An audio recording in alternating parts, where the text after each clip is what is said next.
Yo, I'm Khali, and welcome to the very first episode of my all-new podcast slash vodcast slash guitar lesson, vocal coaching, music business news, music update, career advice, trash talking extravaganza show called Krystal's Korner.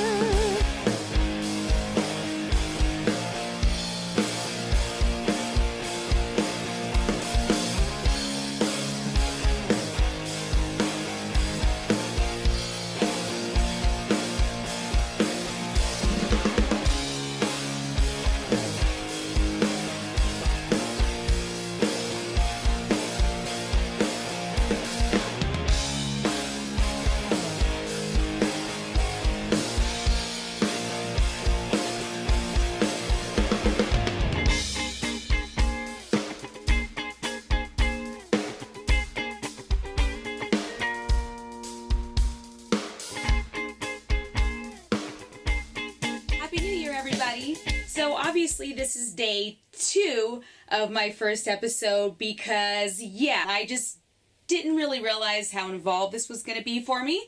But it's all the same. It's a brand new year. It's a brand new show. And so let's just jump right in. So I'm super excited about this because I actually didn't know that I was going to get such a great response. I was actually going to just do a semi-shitty video on how to put strings on your guitar for my first show, but just sending out pictures and videos and clips and stuff of what I've been working on has gotten such a great response that I actually took time to really do this right. So just to give you a little idea about how did this whole thing come about, basically I did a bunch of guitar lesson videos a while back, probably about 4 years ago. And my idea was to do like weekly lick of the week videos and actually keep it up, which I did not do. And those videos actually got me jobs. They got a pretty decent amount of views with absolutely no promotion pretty much whatsoever. And the only reason I stopped is because I got super lazy, and there's really no other reason why I stopped. But I was going through stuff, just like old videos or whatever, and really realized that I kind of had a good thing going, and nothing but my own laziness stopped me. So I wanted to start that up again, but then figured, if I'm going to be doing videos, then why not kind of, have a whole music show and kind of, go over stuff that I think about anyways.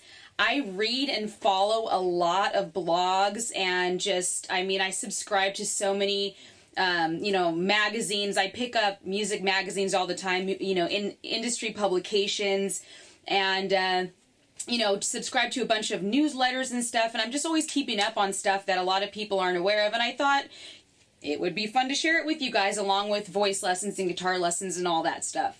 So a little bit about me in case you're wondering, why should you watch this video or any of my videos or listen to this podcast?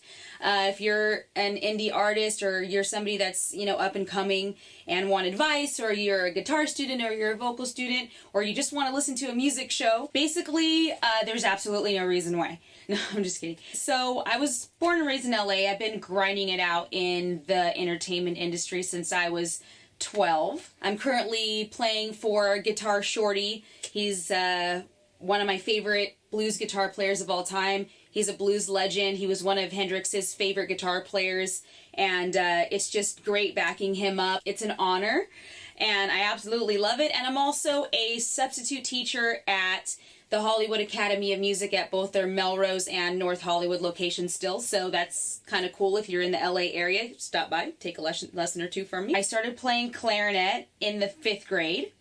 I got my first guitar when I was 12. I got serious about guitar when I was 17 and started buying my own lessons, just with my little first job that I had. And the guitar instructor my very first guitar instructor, a guy named Randy Scott, what's up, Randy?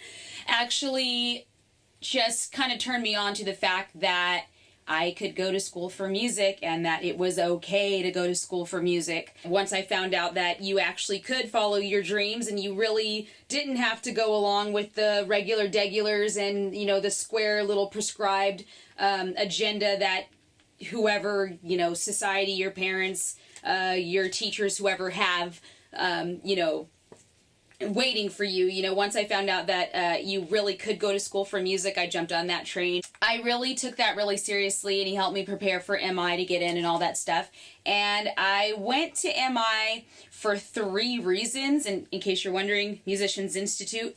I went because, 1, I wanted to really build a solid foundation for my career. I didn't want to just be another, you know, person that just wakes up one day and goes, oh, I want to be a musician, and then they don't really know what they're doing. They don't really know anything about music, and they just kind of fumble their way through. I didn't want to be one of those people. I'm sure that there's plenty of people out there that are that person, and more power to you. If you can be that person and make it in the industry, that's great.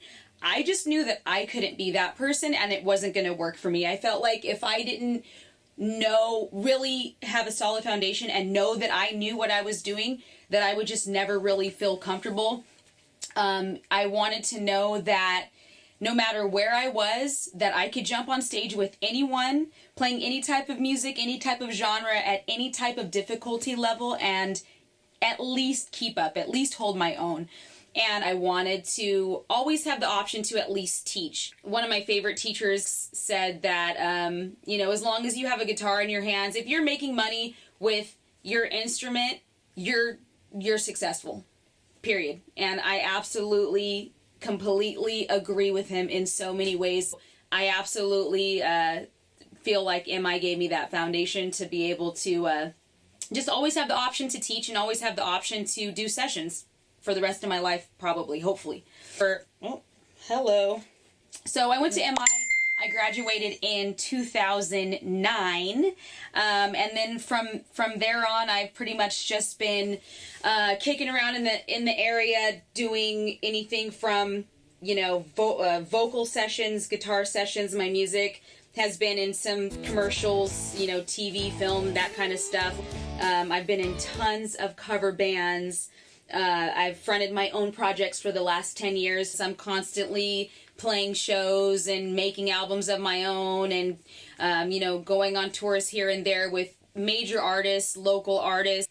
And then I've also taught on and off at different Southern California music schools for about 8 years. And for the next segment, music news. I wanted to include a section in every show that just talks about general music stuff. Just FYI, I actually literally listen to every single genre. And I'm not just saying that a lot. I think a lot of people these days are listening to almost everything. A little while ago that might not really have been the case, but I think it's becoming more and more that way now. You know, because you can click around the internet and literally find anything, so I think more and more people are listening to everything. So I'm going to literally cover everything. I'm going to be covering pop, I'm going to be covering rock, I'm going to be covering hip-hop, I'm going to be covering metal, I'm going to be covering jazz, all of it. Festivals, blues, you name it. If it's music, I'll be covering it.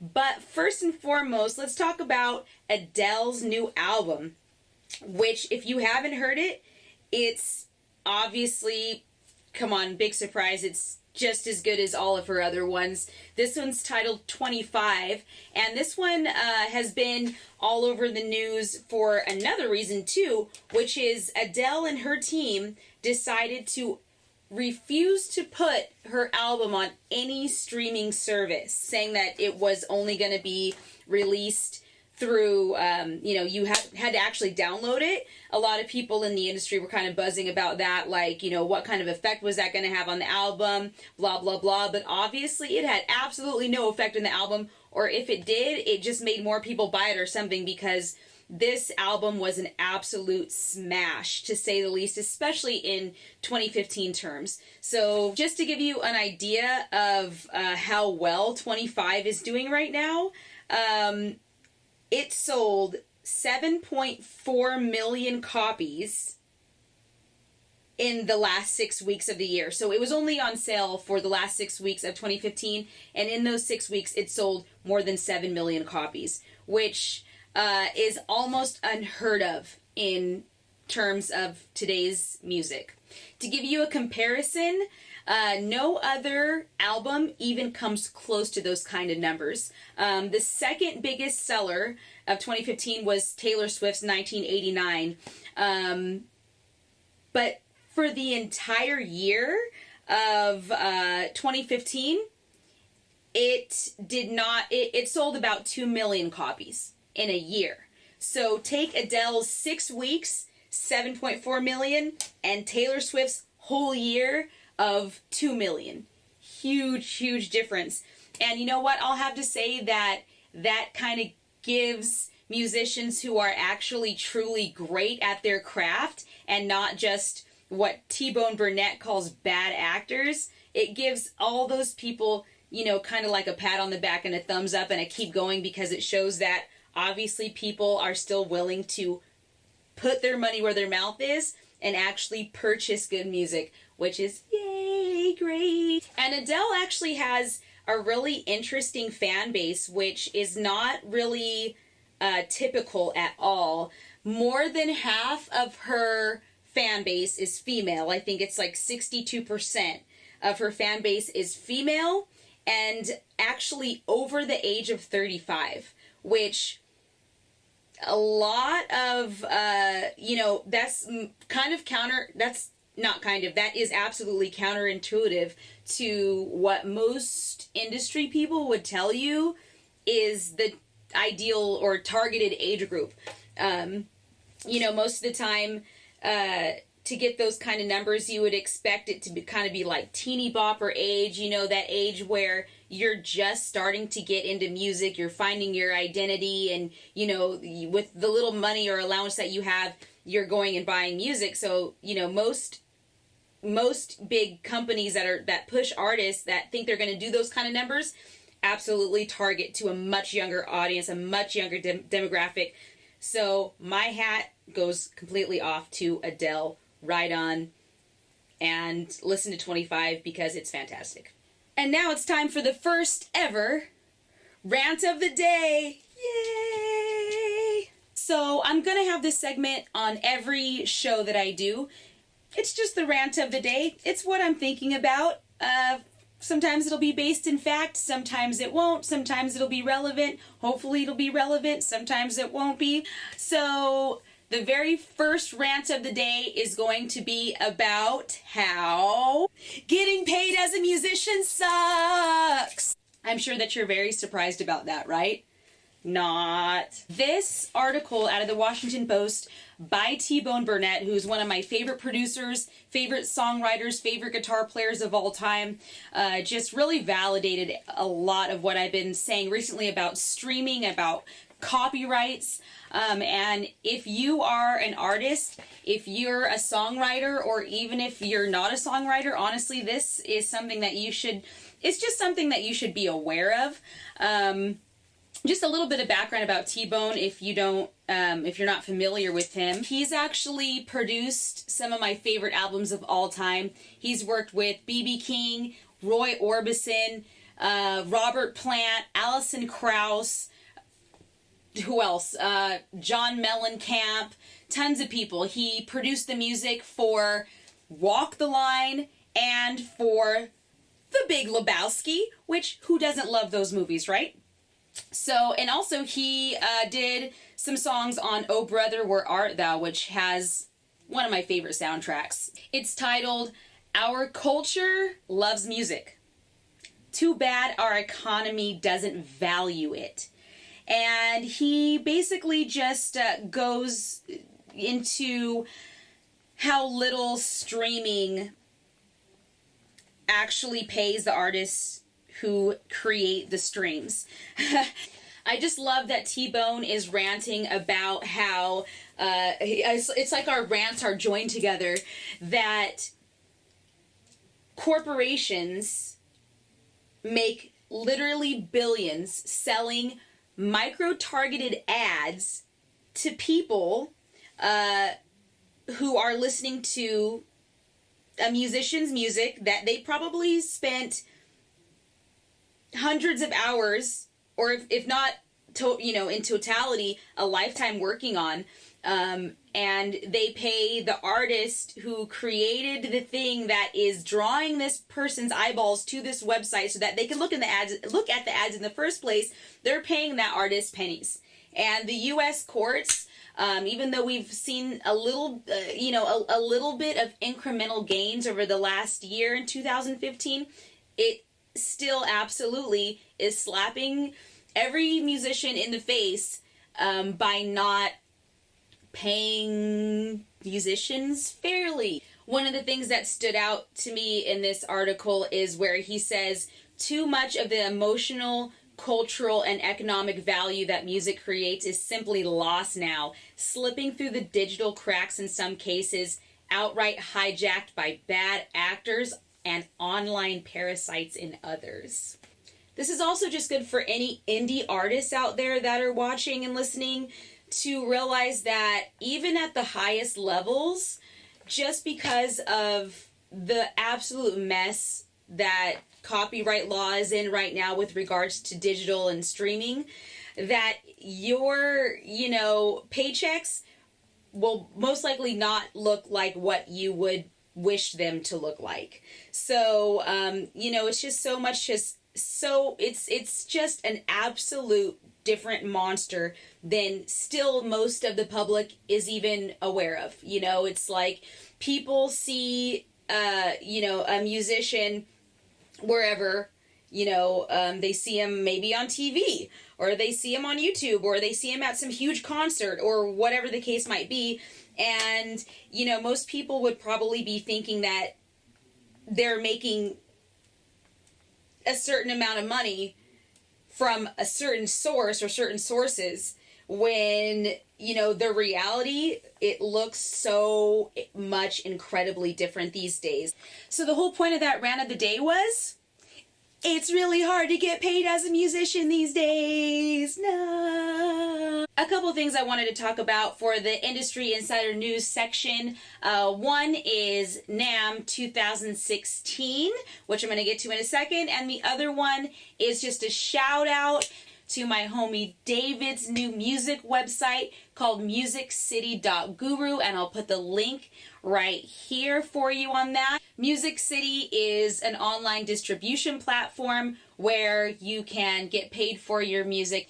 If you're an indie artist, or you're someone who wants to get your music out and you want to have free press done on you, I absolutely recommend going and uploading your music on this site as soon as you possibly can, because the owner and creator of this website is one of my really good personal friends, and he will most likely do a bunch of free press for you that will absolutely get out there into the world, onto different blogs and all that good stuff. So definitely, it's a very limited time offer, because he's building what will hopefully become a huge multi-million-dollar website one of these days. And if you get it on the ground floor, it might actually be really, really good for you. So check it out.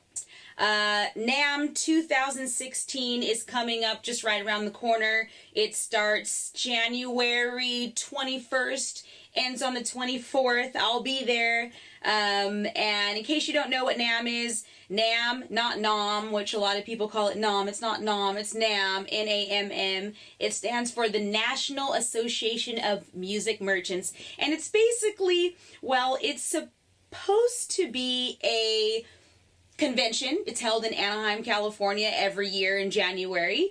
It's supposed to be a convention where musicians and industry professionals can go look at all the new merchandise and all the new products that are coming out for the upcoming year.